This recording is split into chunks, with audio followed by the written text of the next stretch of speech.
Hi, Erica McClain here with another property located in Chicago that was sold to an investor. I think that the seller lost money. I'm going to give you all the facts and you can decide for yourself. So let's get into it. This property was a brick ranch built in 1960 that had 3 bedrooms, 1 bath, a full basement, and a 2-car garage. Okay, so we can see here from the public records that the original owner of the house sold to one of these investors for 160,000 on December 5th. Okay, so then this investor listed the property with a realtor on the MLS on December 16th. So, not that much time from when they purchased it to when they put it on the market. They say you could leave whatever you want behind. So, I don't know how much stuff there was for them to clear out, but this is also Chicago. You could put as much garbage as you want out there and they'll pick it up. Here's the listing description that they put in the MLS: highest and best by Thursday, 12/19 at 12 p.m. Brick Ranch, perfect opportunity to bring in your own ideas slash special touches and make this home your own.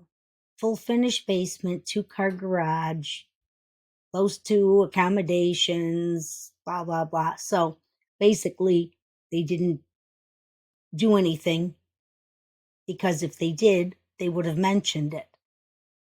Now, here are the market trends that I pulled from the MLS for that area of Chicago, Brighton Park. Only detached single homes, and this even includes frame, not just brick homes. But if you see for the month that it was sold, December of 2024, the average sales price was $324. The median sales price was $300. If you look at the prior months, the average sale price was $288, $271. The median sales price was $310, $267. Then even in January, I don't see anywhere on here any median prices or sold prices for under 200,000. So far, knowing what this investor purchased it for, seeing the remarks, knowing that they're not saying that they did any upgrades at all to the property, seeing what the median sold prices and average sold prices were during that time period, and even the months prior to that for that area, has to give you a good indication that this seller accepted an offer way too low. But let's take a look at the pictures.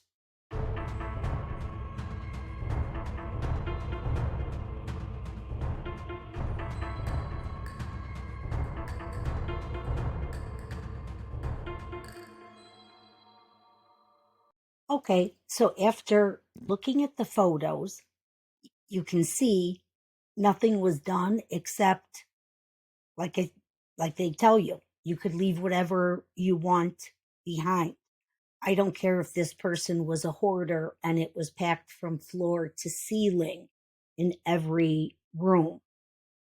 I actually did a little more digging into this one, went back through the tax records, and I believe that this property was inherited by a family member because the people that originally purchased it, you could tell then it was in a different first name. That person hadn't lived there. Maybe they lived out of state. They were probably contacted by, multiple investors because, they buy lists as soon as they find that, somebody passes and they own a property. So maybe this was an out of area person that inherited it and just didn't care. But even the investor, the first time, you'll be surprised. Let me show you, after digging a little more, what they first listed it for 1 day and then changed it. Okay, I originally told you that they listed this December 16th. They actually listed it December 12th for $199,900.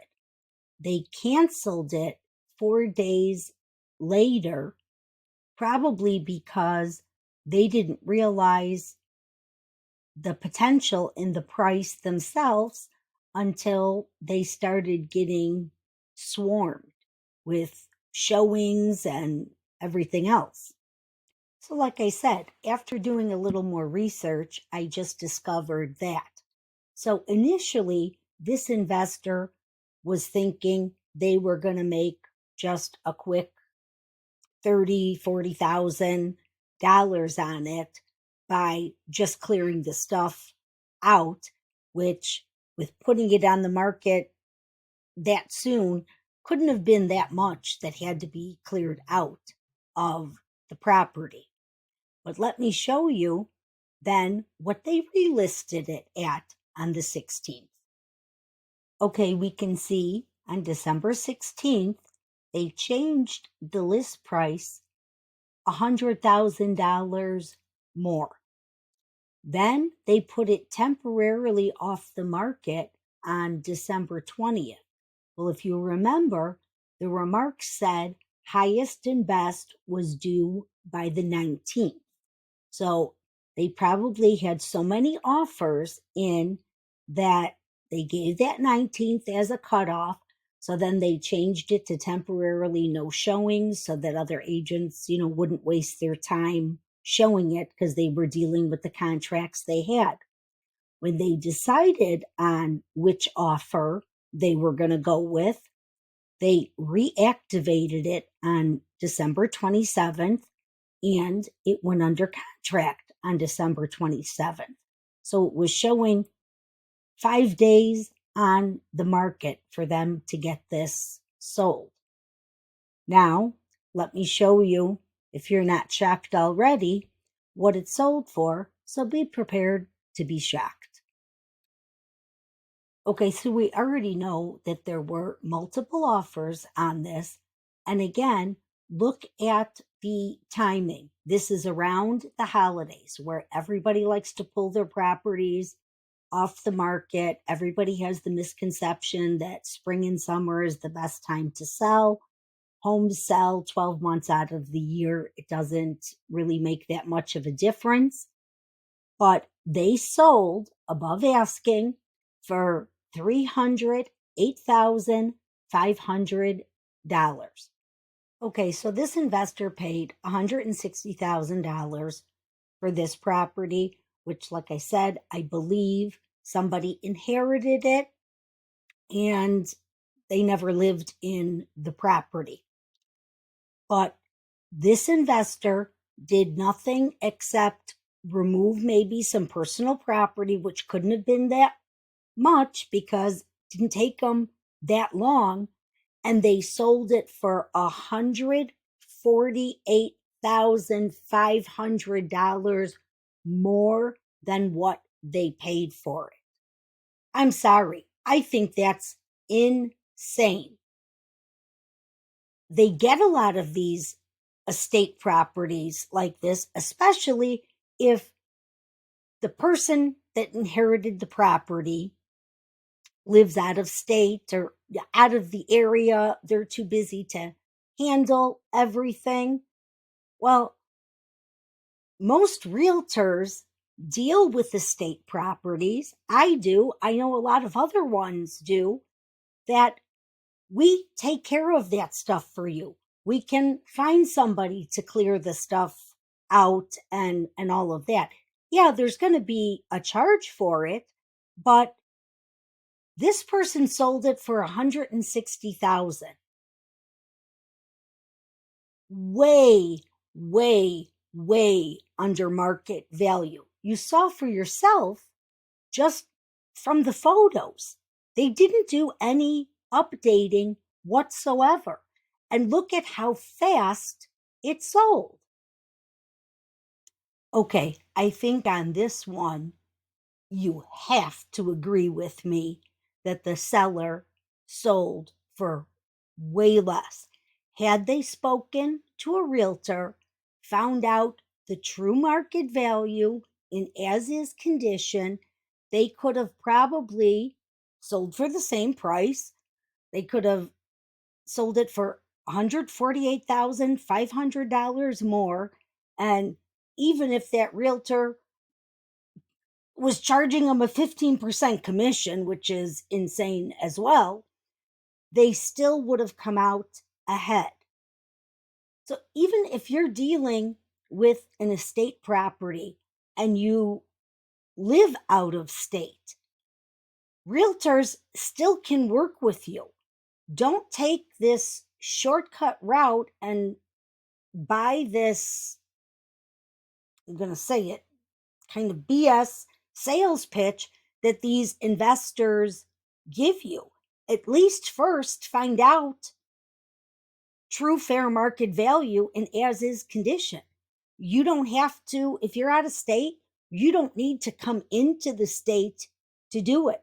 With all the technology and everything now, you could do a Zoom call, you could do a FaceTime, whatever with that agent, and they can run the comps for you.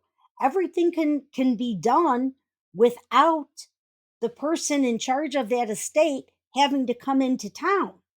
Even as far as the closings go, they can sign wherever they're at, even if they're out of the country. I've done it before on several deals. They sign the closing docs, they get them notarized there, and they FedEx them back. So it's no extra work for the person selling it. But yet they lost. Numbers speak for themselves on this one. $148,500 is what they lost, in my opinion.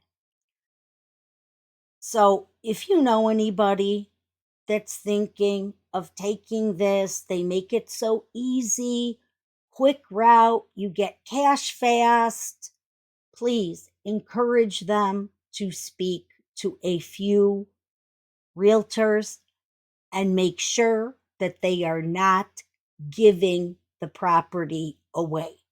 Because in my opinion, that's what this seller did. They just gave it away. Well, I hope you found this information helpful, useful. Like, hit the bell to subscribe so you'll know when more videos come out. I've got several playlists. If you have any questions at any time, all my contact information is below. Feel free to reach out at any time.